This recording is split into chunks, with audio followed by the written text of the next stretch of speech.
Welcome to the Alchemy of Ascension Season 3, harmonizing light and shadow to embody your mystical power and purpose. I'm your host, Washayla Sananda, and today it's my pleasure to introduce you to the lovely Millie Parmer. Welcome, Millie. Thank you. I'm so glad to be here, honey. I really am. This is so exciting. Yeah, I'm so happy to have you too. And just so that people have a little bit of an understanding of your background, I'm going to read a little from your bio. Millie Parmer, spiritual observer of love, life, and magic, creator and founder of Sacred Journey, a cheerleader of love, expanding on the sacredness of our spiritual journey, helping others navigate through the muck into their own inner beauty and strength. Just like the lotus flower, we all have the willingness and determination to be the best version of ourselves while birthing in the darkness of moments. Sometimes we just need a little help. Millie is here to cheer you on. I love that. That's awesome and true. We need it at these times. We do. And, that's really the foundation of this whole show. So, before we dig in to all of that, I'd love for you to share a little bit about your background with the viewers. What's gone on in your life, your origin story to have you be the figure that you are now? I'll call you the public figure. I I I was born into a Puerto Rican family in Puerto Rico. And we my mother my mother did not know what to do with me. Let's just put it that way. I came in with a lot of gifts, and at the age of 3, I would see spirits and I would see angels, and I would spend hours on end in my room. And she was a single mom. And even though she was very metaphysical herself, it was different when it was out there and not coming from a child. And by the age of 6, I had already gone through, been taken to therapists, psychiatrists, spiritualists. And in the island, when they're trying to take something out of you, it is not a pretty sight. You have the women that gather around you and spit the alcohol in your face and hit you with the twigs. And it was it was believed that I must have been possessed or something. So early on, I realized that this was something that was a no-no. And I actually stopped listening to all the visitations that I had. That now I think about my own children and how I embrace them when they do have these special friends coming in. And I grew up with a lot of anxiety, suffered through it, and I did not know the core of them. And in my 20s, I started opening up and started reading Marianne Williamson, Wayne Dyer. And it wasn't until I realized that I kept picking partners in my life that would stump my growth because they didn't understand it. It was like reliving the whole experience of my mother. And I would dibble and dabble, but it wasn't so much until I left my ex of 18 years at the age of 40. And I moved from Orlando to the mountains in North Carolina to this little town in Girton. And a friend of mine and I bought a rundown motel that looked like the Bates Motel. And this little motel in the middle of nowhere became my sanctuary. I left a life of, luxury, left everything behind, and came up to this incredible little piece of heaven. And without very little money, I began to experience an opening that I was not prepared for. And it landed me in a psychologist's office. And I said to her, I've been through therapy before. I don't have insurance, so we're going to do this really quick. And she's like, okay. And I said, I need you to test me for schizophrenia. I'm having hallucinations. And she said to me, well, what kind of hallucinations? And I said, well, I'm seeing people that aren't there. And she's like, well, have you been diagnosed with schizophrenia before? And I go, nope, but I'm a late bloomer. I am sure that I am a late bloomer. And I just need for somebody to give me some meds and I can go on in my merry way. And so she sat there across from me and she had spirits around her. And she said to me, well, are you seeing anybody right now? And I said, well, yeah, I got a whole room full of them. And she said, well, is there anything for me? I mean, she just wanted to dig deeper. And I said, yes. And I gave her a message. And at that moment, she got up and she said, give me a moment. I need to go to the restroom. She's gone 10 minutes. I'm looking at my clock. I'm at the clock and I go, I am not paying for those 10 minutes. This woman's out. She's expensive. I'm deducting this right now. Comes back and you could tell she had been crying. And she sat down and she dibbled and dabbled some peppermint around her temples. And she sat down and she breathed in and she said, Millie, I want you to know that I don't believe that you have schizophrenia. I believe you have a gift. And I would like to help you open this gift. And she shared with me what the message that I got from this ballerina teacher that she had meant to her. And I said, look, I'm tired of people telling me that this is a gift. A gift you can give back. I can't get rid of this gift. I don't want it. I can't. You know what? I'm glad that I went to a psychologist that was also spiritual. Being in Asheville and you got the woo-woo-ness here all over the place. I was able to work with her and she helped me tremendously. But it wasn't until several years later on January 15th of 2014 that I died in the ER and came back and embraced every gift that I could possibly have imagined. Having a near-death experience opened me up to recognize that my gifts were not just on this side, but there were also gifts that would be utilized on the other side and have been with me through eons. And once you embrace all that, you're never the same. And so I chose after that to make my life a statement of joy and love. And even though I could have the most difficult human experiences, and we all have them, that doesn't negate the factor that we are having this very human experience, even though we're spiritual beings. We get to choose every day how we show up. And I rather show up through love and laughter and compassion because the alternative, the alternative does not suit me very well. And I get it. Not everybody, especially during this time, is having a very difficult moment and they're having losses and they're having deaths and they're having financial struggles.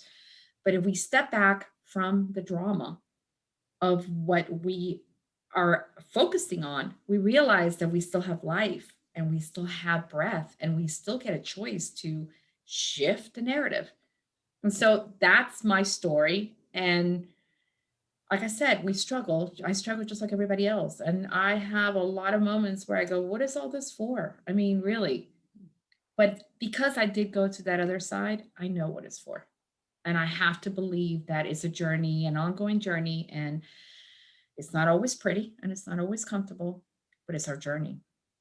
Mm, powerful. Oh my gosh. I love your story. Oh, And thank you.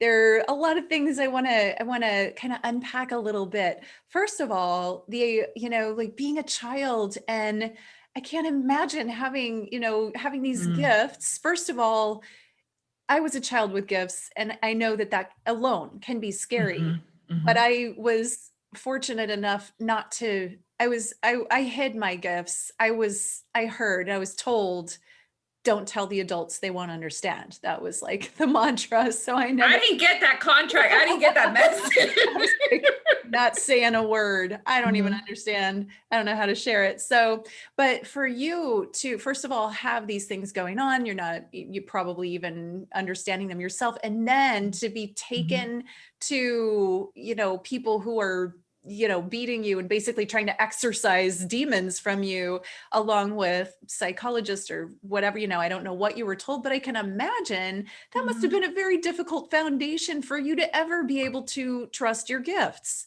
mhm, because you're being told that you're either demonic or crazy or, something's wrong here. And this is unfortunately a story that I hear over and over and over again from people who have spiritual gifts. And no wonder, as a culture, people, particularly our age, have a hard time trusting those gifts Yeah. when they're present because Mhm. we weren't raised in a culture that fortified them and understood them and uplifted them. We were basically told, shh, don't talk about that Mhm. stuff, you Mhm. know. So you know, I really empathize with that, and I'm sure that a lot of people do.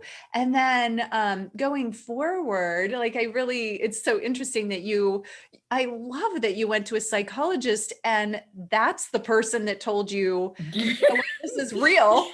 You know, Yeah. you're looking for a diagnosis and some drugs. It's like, no, no, no, this is real. That's Mhm. powerful that you found that person, because you know how Mhm. many of them out there would actually do Oh, that. they would have prescribed me, they would have sent me to a psychiatrist and Yeah. I would have been on medicine. Yeah, absolutely. Yeah. So how fortunate. I mean, divine Yeah. guidance, right? Mhm. But what I really want to jump into there is what happened in that death experience or near death experience, but it sounds like you had an actual death experience. So what was it? I mean, that sounds like that was the huge shift for you from no, no, no, I don't want this to, oh yeah, this is me. Can you unpack that? What happened? And I love Yeah. to hear about those I experiences. woke up that day, honey, with, s a heaviness on my chest, and I had just come back 2 days prior to that from meeting my daughter in Florida. I adopted this little girl. She was 9 years old when she came from Romania, and she's mentally challenged, and she had this child, and, my friend and I drove down from North Carolina down to, Central Florida to meet her and to see how she was living and to see that she wouldn't be able to take care of this child. It did a shock on my system because it was my first grandchild. I didn't know, even though I did know that I'd probably end up with her. Um, and so I went on the 2 days, came back, and I had eaten broccoli the night before, and I thought I just couldn't expel the gases. I spent all day really feeling the heaviness, and my husband and I went out to eat, lunch, and in the middle of lunch, he used to be a corpsman in the military, in the Navy, and he realized that I was turning a different color, and he asked me to raise my left arm, and I couldn't, so I raised my right arm. And he said, "No," like, and after that, he had to put me in the car, and he rushed me to the ER, and I remember that it was starting to snow, but there's this calmness around this moment, seeing this massive snow coming on, and I thought to myself, this is a really good day to die. Now, Wow. why that thought came to me, I don't know. But the day before, I had a visitation from a massive Celtic woman with a sword. She was with me the entire day, and I knew it was going to snow the next day. And a part of me thought, I'm not going down this mountain because this woman her presence was very strong. So, and I didn't see her the next day, that day, the 15th. And so when I get to the hospital, my blood pressure on one side of my body was extremely high, the other one was low. I started having like a mini stroke, and then it went into cardiac crap. And but before all that happened, they put me in, they wanted to do a scan. And as they were putting the iodine in my body she showed up, this Celtic woman, right by the machine and said, "Okay, Mildred." And it's funny because they talked to me with my original name, Mildred, "Okay, Mildred, this is gonna hurt, but we have to get you out of the way." Mm. And I went into the machine, I came out, and shortly thereafter, I left. And I was only gone a few moments, but it was enough for me to experience. Did you ever see the movie The Matrix? Yeah. You know the white room when he goes to see the architect where the guns start going. It's a white room and you can't determine where it starts and where it ends. It's just a complete white room. I found myself in that white room, and I had this sense of peace and lack of any kind of fear for the first time in my life. It felt like I was in the hands of God. If God is anything, it's a sense of lack of fear and complete embrace of love. And the room was just love.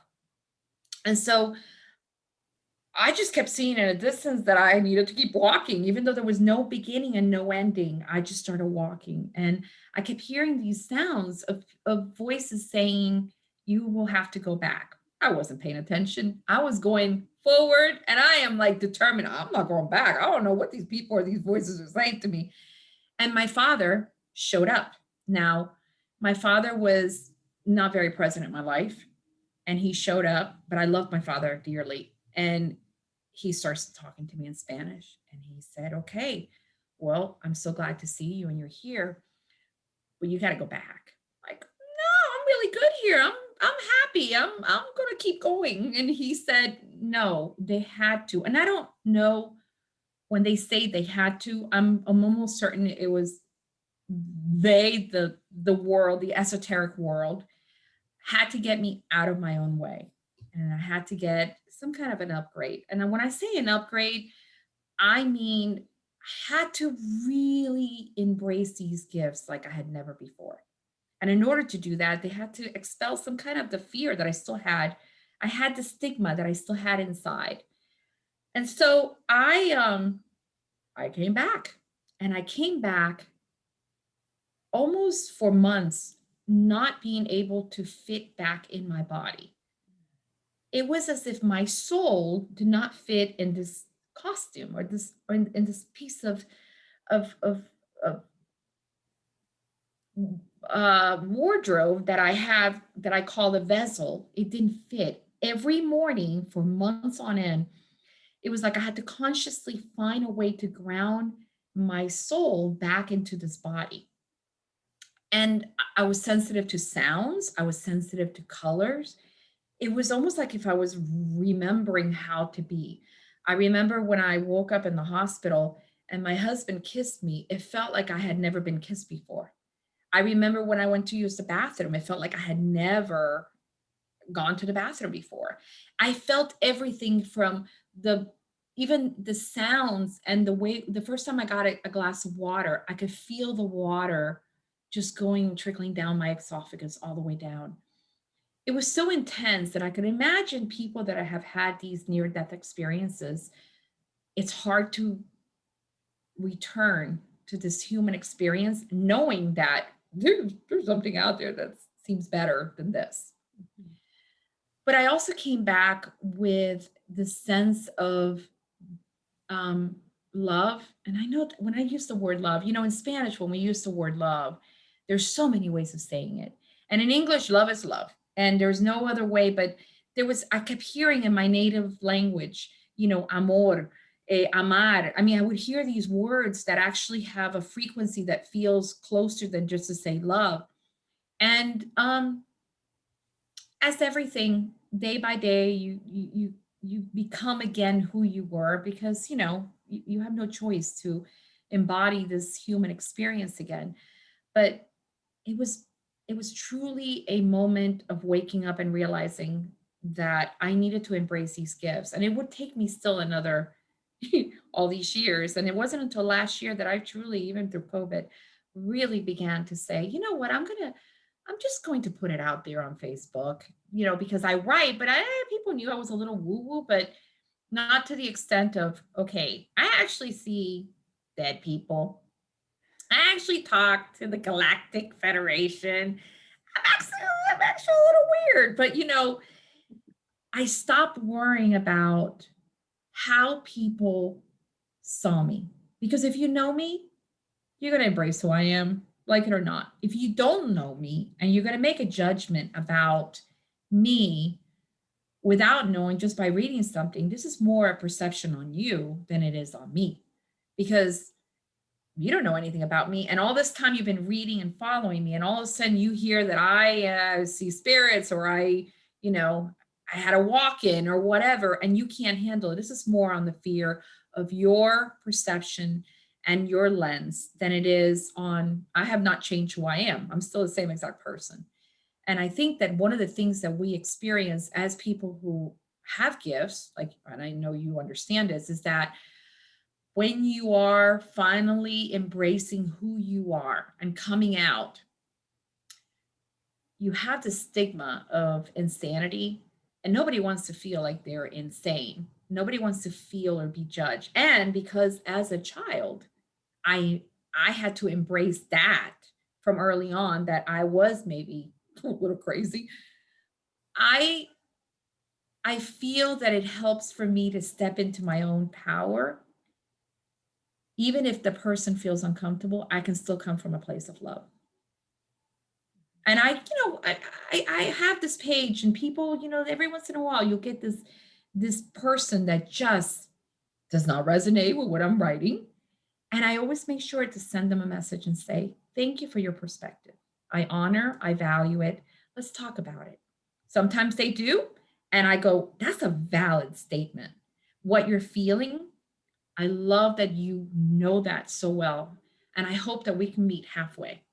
And that happens with religion or gender, any kind of subject that causes controversy. If you want to really feel into the essence of love, it is truly about accepting the diversities in everyone. And I think we're lacking that at this very moment. And I'm hoping that we heal from it, Mhm. because whether it's spirituality or it's anything, if you're coming from a place of fear and a lack of understanding, you're always going to approach that thing like, oh, no, no, no, no, this is not. But if you actually step back and recognize that that person is a compilation of all their experiences, of all their obstacles and challenges, of their upbringing. They didn't come into this world with all that. They came into this world with love, through love to be loved. And when you start seeing everyone as a child of God, you step away and you go, that person is made up of all these triggers, all these traumas, and all the experiences. You can't hate somebody for the experiences that they have. You don't have to like them. You can set all the boundaries in the world, but you could definitely recognize that they've been handed a different card than the one that you've been handed. Yes. So, yeah, I think it's powerful what we're doing and what you're doing. I think these summits need to be watched and heard, because you have all these intricate little pieces of so many souls who see the world in a completely different manner. Mhm. And I think now they're opening up to more than what 10 years ago, 5 years ago. Oh yeah. Yeah. I mean, even the movies in Hollywood now have, you see all these movies like Sense, or shows like Sense8, The Matrix, all these Inception, all these movies are not by mistake. They're channeled by these incredible people that are actually getting messages and creating, just to open us up to realize that we are definitely quite in a revolution of love. We are the evolution of love. Mm. Ooh, I love that. Yeah. So thank you for unpacking that. I find, anytime I hear about near death experiences, I'm fascinated by that. And when you said the white room, I'm like, I know that room. Mhm, I've been there. mhm, And for me, that experience was fine. It was coming back from that scared me. Yeah, and so why? why? It was because, I felt lost. I felt Mhm, lost on the way, like, yeah, it was just this weird feeling, this sense of being lost, and then I understand, like, trying to fit more information, with mhm, frequency, information, whatever that is, into the body than the mhm, body can handle, and that is uncomfortable, and mhm, so, yeah, I can really relate to so much of what you said, and I'm finding this common theme or thread between all of the speakers from all different walks of life and all different places on the globe, but everyone had to overcome something mhm, big in order to step into their purpose and be an open channel and a voice of their gifts in whatever unique way that is. And so kind of unexpectedly, part of what's happening with this summit mhm, is that it is a sort of a portal for people who are struggling with am I crazy? Am I hearing people? Am I seeing something energetic? Mhm, I think that's opening up for so many right now. And for those people that maybe even are just having brushes into these experiences and it's scaring you, or dreams, even, to mhm, know it's a process to open up and unfold into your greater purpose or your greater understanding of the world of the unseen for most. mhm. And how every single person on this planet who has gifts and who's in front of people, they've had to overcome something to be out about it. And yeah. Hoping, and I am trusting, because I have 8 children, and I have them from the age of 33 down to 3. And I trust that in my ability to have a full-blown conversation with them from the time that they're young and they're remembering, you know, they remember things at 3, 2. I remember Callie, the one that I ended up having, I ended up having her and adopting her. Um, she would say to me at 2 years old, one day we were driving and she was looking at the moon and she was in the back seat and she says, "Mama, there's the moon." And I said, "Yeah, there's the moon." It was a full moon. And she goes, "Where's the other one?" I said, there's only one. He goes, "Where I come from, there's two, and the sky is purple." Ah.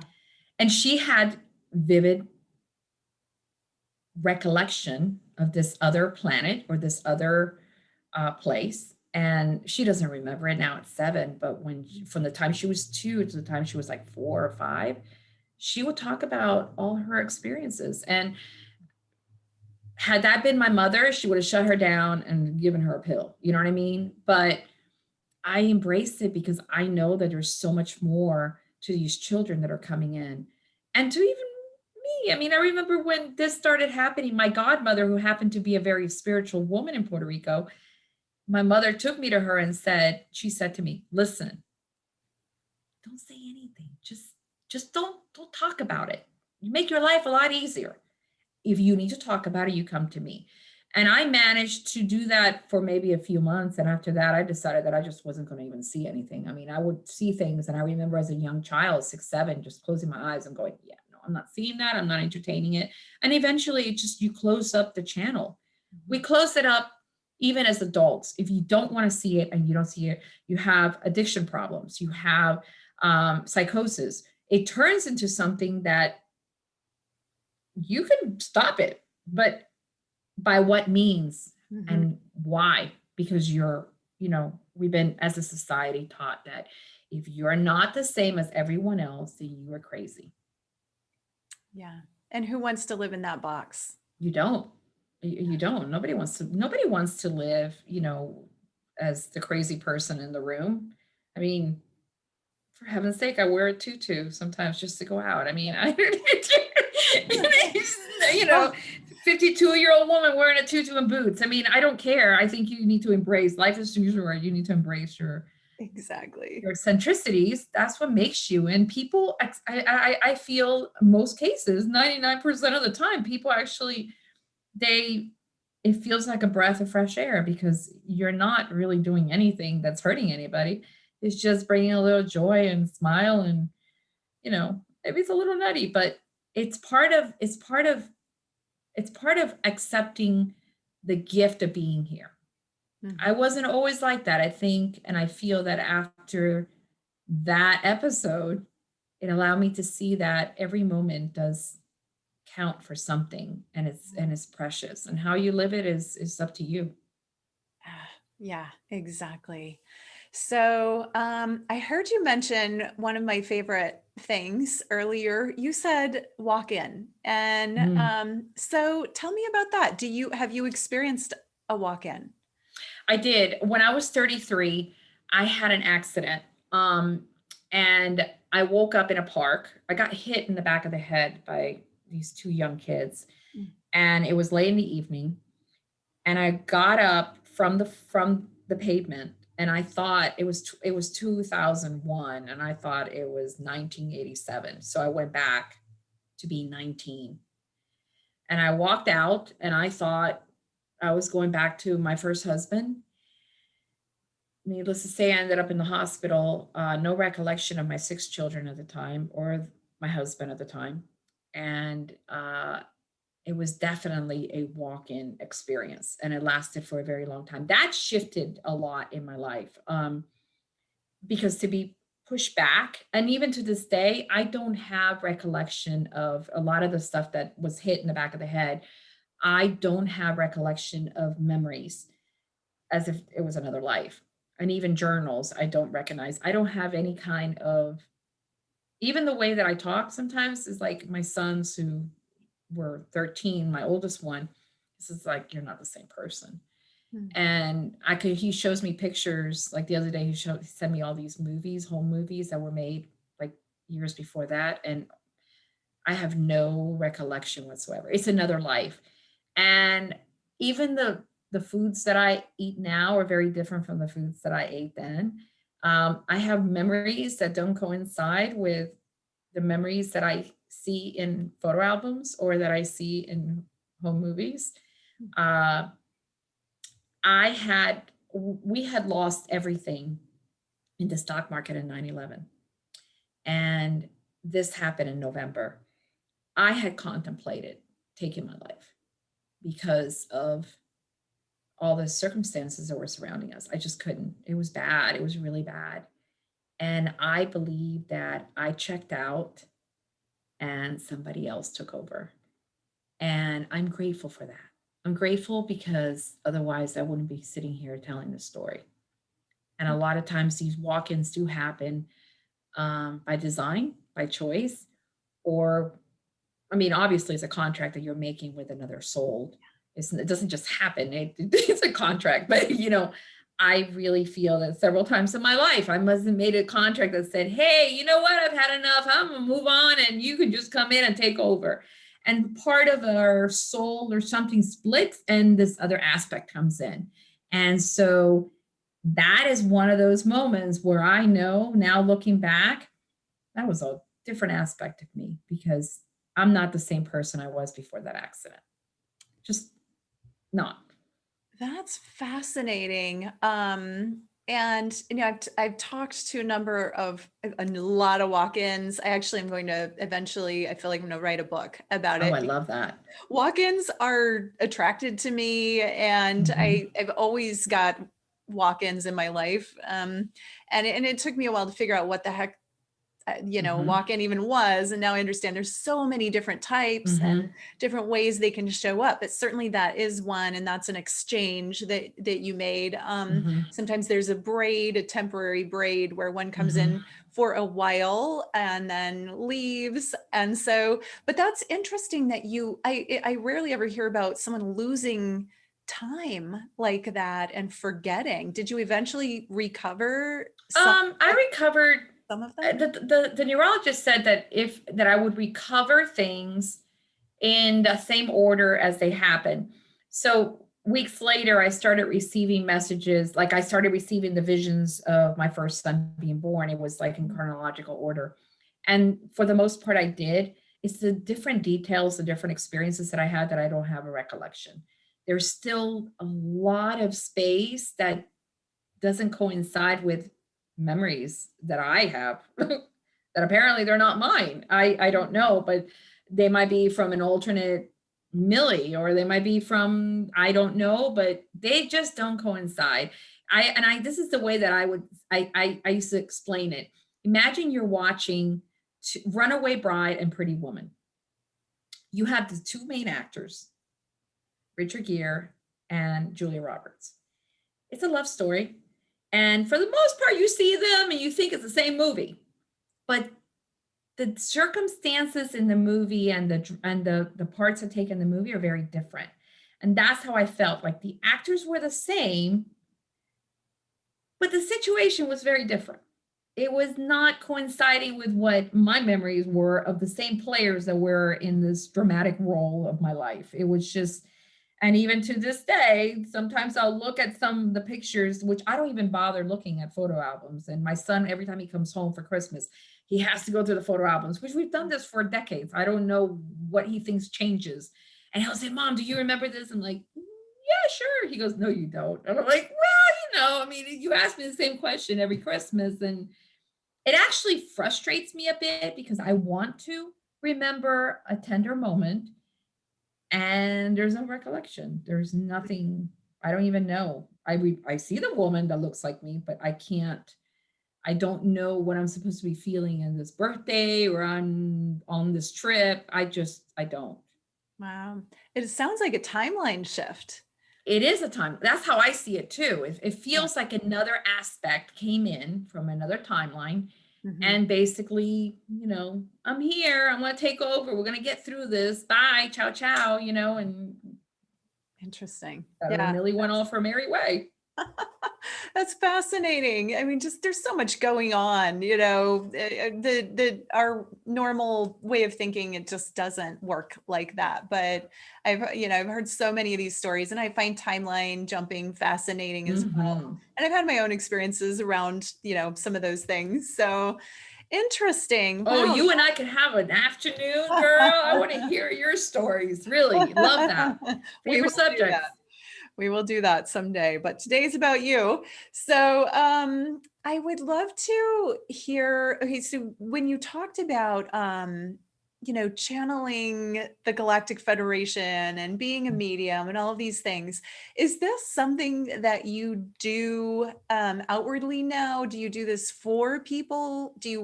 Are you like, do you offer sessions or is this just kind of on your own? I offer sessions one on one, not as channeling, but as an intuitive, really talk, almost like a talk therapy. As and receiving intuitive messages. I don't do the channeling where I actually get the light language in front of, unless it's somebody close to me and then we can go to town. I'm still not there yet. I just took a channeling class recently, and for the first time I did it in a group of people, and they were mesmerized, and I was like, I still had that. After it happened, I was like, whoo, that was like coming out of the closet right now. Mhm. It's a work in progress. I'm embracing it, because that's a whole different ball game. That is not like, oh, well, Uncle Tom decided to come in and, you say, oh, did you happen to have an uncle that wore, a pancake hat or something? That's very different. Doesn't feel as intrusive. But when you start having a different tone and you're not, even your face changes and your mannerism changes and your speech changes, and now you are, receiving messages from, an ascended master or another entity from the 15th dimension. That changes a little bit how people see you. I'm not there yet. I'm going slowly, and that's, even me saying this now, that's huge because it's not something that I openly tell people, even though they know I'm a little, I do say, the galactic, my friends, my ETs, they gave me this message, but it's one thing getting the message and writing it and putting it out there. Another thing is seeing the process of how I get the messages. Mhm. Yeah, and again, I think that's one of those hurdles. I love how Mhm. authentic you are about, yeah, I'm just kind of starting to step into my Mhm. my doing that. And for me, that's just a matter of trusting yourself and Yeah. trusting the process and knowing, that's whatever's meant to come through will come through. And, it's not up to you. No, it's not. It really isn't. Yeah. I mean, I think sometimes we just gotta and then I'm type A in some ways. I like to control things. I like to know, like, okay, well, you can come through, but don't make me look bad, right? And it just And let me believe that this is not, I want to be able to be, because one of the things I redid my contract, I went to Maui last year for a month, stayed with some friends, and I took the kids, and Maui did something to me that it reactivated something from the Lemurian time, and I had Mhm. had dreams about it, and it's definitely one of my favorite places now on the planet. And as I was there, I was with a shaman friend, and she's fabulous. And she's like, I said, I just hesitate letting them use me. I don't, she's like, but does it feel bad? No, I actually feel better after I do it. It's like I have all this energy. And even if I have, pains in my joints, all of a sudden it's gone. Like, she goes, "So what's your resistance, Millie?" I said, "I'm not aware of what they're saying unless somebody tapes it. I don't want to be asleep. I want to be consciously in the back seat listening to them." She's like, "Well, you can redo the contract. Who's to say you are in control of this?" And I looked at her. We were by a pool, and I go, "I'm sorry, what? I can redo a contract?" She goes, "Yes, we can do it right now." And I'm like, "Let's get on it. I'm going to redo my contract. Okay, what do I need to say?" And she's like, "Well, you need to let them know that when you channel, that you're more than happy to be a vessel for them, but that you want to be very conscious of what you're saying and how you're saying it, and you're sitting in the back seat, and you will give them permission to do that, but that you're not going to be unconscious as they use your body. Well, that's exactly what I want. And so I said it out loud. And wouldn't you know, like a week later, I was sitting and we were channeling. And as I was channeling, I was aware of every single thing that was said. I was sitting in the back seat. That's how I feel, like somebody was driving and I'm sitting in the back seat, just observing and experiencing and taking it all in. And it was quite very different experience than the one that I had been having for quite a while. So, little people, if you have a doubt, you can redo your contract. I was unaware of this. Yeah. Oh, I love that. And that, that's the difference between being a trance channel versus a conscious channel. And Yeah. the trance channels when you're not aware, you're out, and the conscious Mhm. channeling, that's what I do most of the time, is when you're present and you're aware of what's coming through you. And I agree. I'm 100% in agreement with you. I would much rather conscious channel than trance channel, because you really feel like, wait, what was that? What was said? And that can be disconcerting. Um, you know, Mhm. and another thing is setting your boundaries. Mhm. I learned very early on to set boundaries around my gifts and what I would allow to come. And even Mhm.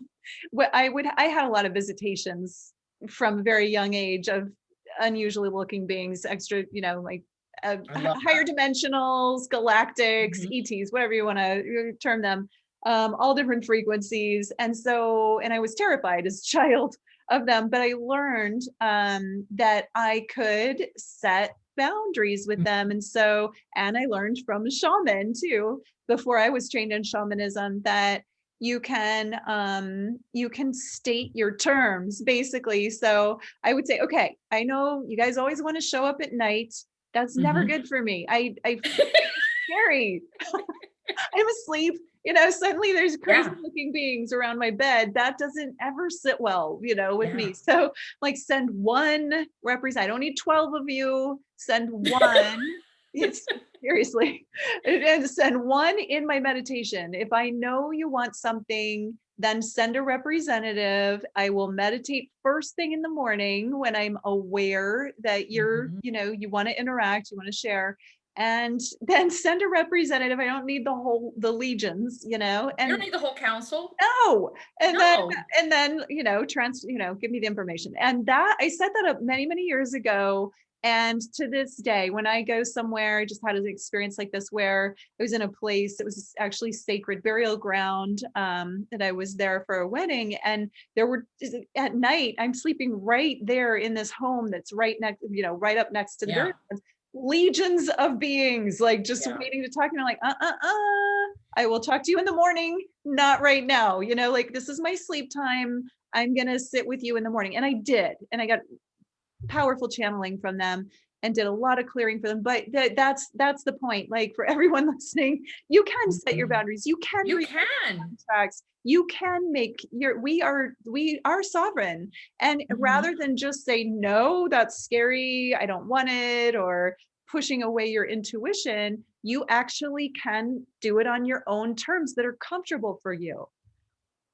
I don't receive messages anymore unless it's through asleep. I Years ago, I said, I get up early in the morning or at 3 or 4 o'clock in the morning, and I will sit and I will meditate, and you can come and visit. And actually, the therapist that I was seeing, the psychologist, was the one that said, "Well, why don't you set a time? And I said, I can do that. Once again, she goes, you can. I think you can definitely, have calling time and meeting times, and you should. And I said, how do you know? She goes, trust me. Just take it in like a therapy. Like you're setting therapy time for them. And I did. And I would get all these in the motel. What was happening was that I would get visitations from people, dead people before the guests arrive. And then I would see them and then I would give them messages and I would say, okay, this is your time between this time and this time. After that, and I don't even see them unless it's they have to, I yes, you can definitely set a time and you can definitely, but the thing about the contract, that one was, and you would think I would know this by now, but it takes a shaman in Maui to tell me, girl, you could just redo your contract. And I was like, I'm on it. Let's do it because this is nonsense. This is not working for me. And Mhm. it's been better Awesome. because I can actually listen to them and take it in and I don't have to listen to a recording. I mean, although you forget a lot because it's not about me, a lot of things are not, they're about the world. And, I take bits and pieces, but at least the gusto is there. I can sit back and go, okay, the show's on. Let me just sit back here, get some popcorn and listen to what these people got to say. And I do, and it's great. For the most part, it's wonderful. If they're not giving anything that's, prepare yourself for this. And I'm like, ooh, maybe we should skip that channel. Let's go to the next one. But yeah, I think people do need to recognize that they do have the power to decide how to use their gifts. They are gifts. Now I could say this now after, 10 years, I having to go to therapy and thinking that I was schizophrenic.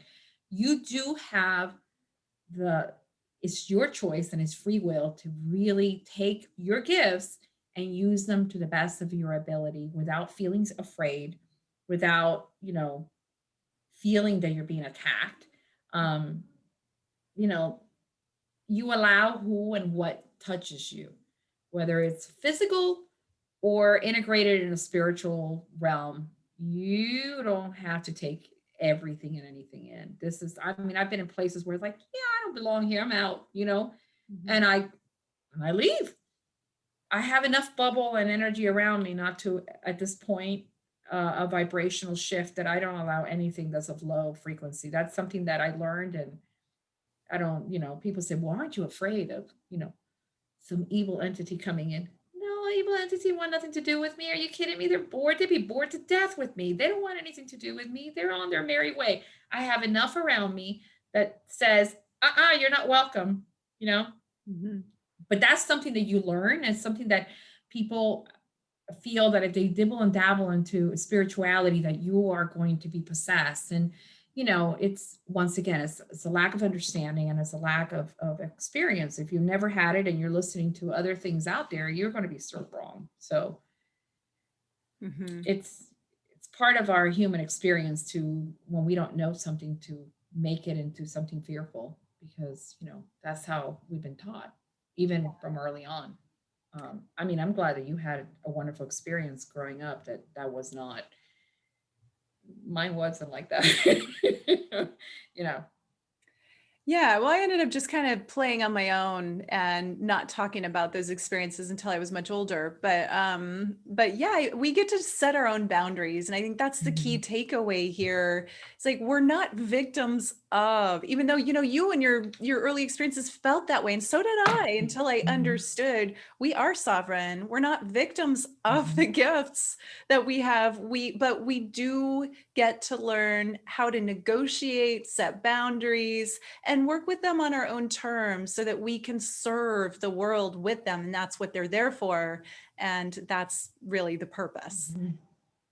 Mhm. Fascinating. Millie, I've really enjoyed talking to you. And You I feel like I got too. to understand so much more about, your background and who you are and where you're coming from. Thank you. Now, I know you have an amazing Facebook page. Will you share about the name of that and kind of like what your purpose is with your page? It's Sacred Journey, and the company is actually Sacred Journey Inward, and that's sacredjourneyinward.com is my website. And what I am evolving into doing is actually doing online classes and shifting the narrative, My goal, especially this year, is to shift the narrative so people can start living and stepping into the life that they were given. And if anything that we learned last year was that in a moment things can just shift. And here we are 10 months later in a completely different light of what we imagined was going to be 2020. It was really seeing clearly the things that no longer serve us. So my idea and my thought process for this year, along with a friend, is to actually shift uh, how we have handled last year and what we need to do to reinvent ourselves this year. So it's living with purpose and living the life that you really are meant to live. And if that is through spirituality or through other gifts, artistic gifts, well, however it is that's showing up, because I believe that your artistic gifts are just spiritual gifts. They are the way that you express those gifts. There's no difference between, spirituality and how you do your music or your art or visual art or writing, anything. That is the way that God has utilized you to show those gifts. You're channeling something from somewhere else, however you want to put it, God, spirits, angels, galactic beings. That is your way. And that is what my page is about. It's about walking the sacred journey. It's about being mindful of how you step into your power on a daily basis. So if it's just raising the vibration by posting memes or sharing stories that actually make you think and make you feel good for a few seconds, I'm all in for that. It really is about, shifting the consciousness of our planet. And it takes all of us just a little bit at a time every day. Mm, beautiful. Yes, indeed. I love that. Thank you for putting all of that out there and sharing Thank that you. page. Years before I came up here, like a year before I decided to leave my old life, I have, as a matter of fact, I have it here. I don't know if you guys have ever seen these. These were made way back about 50, 60 years ago. It was a Dutch company and it was a liquor bottle. And this one doesn't have any liquor, but it has a ballerina and it actually has a music box in it. Have you ever seen this? No, that's Okay. beautiful. So when I was about 5 or 6 years old, my father had one of those episodes where he came into my mother's life again and he brought that and he put it on the table and it looks like a little bell. And I remember reaching to the table and he put it on while he was having this major argument with my mom in the kitchen in Puerto Rico. And I was mesmerized by this ballerina because I was a chubby child and here's this graceful, I'd never seen anything like it. And my mother, in the midst of anger, took the bottle and took it to the sink, told him to get out of the house, and she smashed it in the sink. I spent most of my adult life going through thrift stores looking for that bottle. It Mm, was the only thing that tied me to my childhood at that moment because I was mesmerized by this ballerina in this bottle stuck in there with Grace dancing. So the book is called Ballerina in a Bottle, and it's basically a novella. And it's based on the true story of what I went through, but also the visitations that I got before leaving my ex. And they were all from ancestors who had passed on. And each story is real in the book. But what it is at the end of the shift of what happens to the bottle, you're finally set free. And mm. so it is beautiful that even to this day, every once in a while, I'll find one of those bottles because the company is no longer there. And I've had several people gift me bottles that are, I have them, sometimes they break and I got to get another one and they're quite rare. So it is about coming out of your glass world and creating the life that you want. And that's what we're all ballerinas. We all start ballerinas in a bottle. We all start with those perceptions and those ideas that we have to be perfect and that we have to have grace and we have to have that. And it's actually stepping out into the world. And that's what the book is about. Hmm, that's a powerful story. Thank Thank you. you. Thank you for sharing. And thank you for your generosity and all of this conversation. I've really enjoyed every minute of talking to you You today. too. You too. You're delightful and you do so much for us. Thank you so much because it takes someone like you to put us out there where people can feel normal. So thank you for doing that, for having the platform to do that for us. My pleasure. It's really is, my own story growing up, not having that, like feeling alone in my spiritual Hmm. journey as a child. Um, it's the foundation of why I want everyone to feel like they're not alone, Hmm. like they're Hmm. connected. Like there's so many Hmm.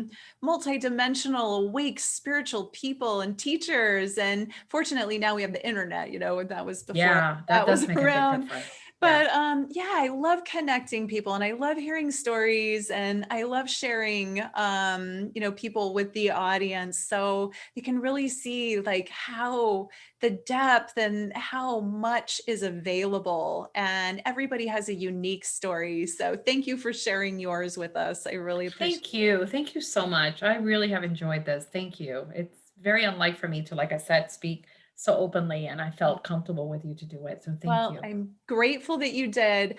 Everyone watching, go ahead and grab Millie's free gift, the book, and you can join her Facebook page, Sacred Journey, and find all of her wonderful sharings there. And we're at the end of our hour. So I appreciate you all so much and have a beautiful day or evening wherever you are. Namaste. Namaste. Thank you.